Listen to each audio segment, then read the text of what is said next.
ಉಡುಪಿ ಜಿಲ್ಲಾ badminton association ಆಶ್ರಯದಲ್ಲಿ ಕರ್ನಾಟಕ ರಾಜ್ಯ ಬ್ಯಾಡ್ಮಿಂಟನ್ ಚಾಂಪಿಯನ್ಶಿಪ್ ಉಡುಪಿಯ ಅಚ್ಚರಕಾಡು ಒಳಾಂಗಣ ಕ್ರೀಡಾಂಗಣದಲ್ಲಿ ನಡೆಯಿತು. ರಾಜ್ಯಮಟ್ಟದ ಬ್ಯಾಡ್ಮಿಂಟನ್ ಪಂದ್ಯಾಟವನ್ನು ಜಿಲ್ಲಾಧಿಕಾರಿ ಜಿ ಜಗದೀಶ್ ದೀಪ ಬೆಳಗಿಸುವ ಮೂಲಕ ಹಾಗೂ ಬ್ಯಾಡ್ಮಿಂಟನ್ ಆಡುವ ಮೂಲಕ ಉದ್ಘಾಟಿಸಿದರು. ಈ ಸಂದರ್ಭದಲ್ಲಿ ಮಾತನಾಡಿದ ಅವರು, ಈ ಹಿಂದೆ ನಾನು ಉಡುಪಿಯಲ್ಲಿದ್ದಾಗ ಜಿಲ್ಲೆಯ ಕ್ರೀಡಾಂಗಣಗಳು ಇಷ್ಟು ಅಭಿವೃದ್ಧಿಯಾಗಿರಲಿಲ್ಲ. ಇದೀಗ ರಾಜ್ಯಮಟ್ಟದ ರಾಷ್ಟ್ರಮಟ್ಟದ ಕ್ರೀಡೆ ಆಗುವಷ್ಟು ಅಭಿವೃದ್ಧಿಯಾಗಿದ್ದು, ಇನ್ನೂ ಅನೇಕ ಮೂಲಭೂತ ಸೌಕರ್ಯ ಒದಗಿಸಿ ಕ್ರೀಡಾ ವಲಯಕ್ಕೆ ಉತ್ತೇಜನ ನೀಡಲು ಜಿಲ್ಲಾಡಳಿತ ಸಿದ್ಧವಿದೆ ಅಂತ ಹೇಳಿದರು.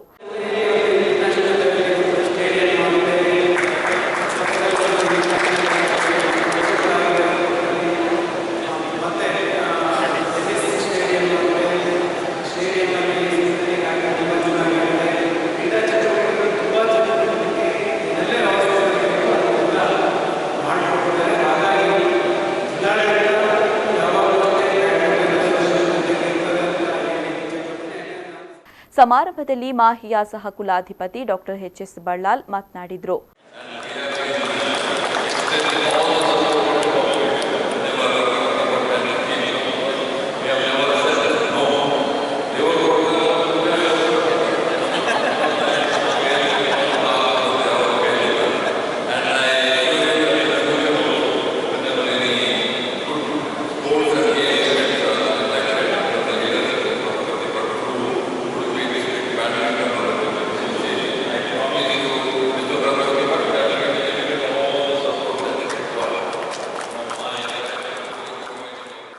ಸಮಾರಂಭದಲ್ಲಿ ಶಾಸಕ ರಘುಪತಿ ಭಟ್, ಜಿಲ್ಲಾ ಪಂಚಾಯತ್ ಅಧ್ಯಕ್ಷ ದಿನಕರ್ ಬಾಬು, ಬ್ಯಾಂಕ್ ಆಫ್ ಬರೋಡದ ಮ್ಯಾನೇಜರ್ ರವೀಂದ್ರ ಪೈ, ಉದ್ಯಮಿ ಹರಿಯಪ್ಪ ಕೋಟ್ಯಾನ್, ಸುಧೀರ್ ಕುಮಾರ್ ಮುಂತಾದವರು ಉಪಸ್ಥಿತರಿದ್ದರು.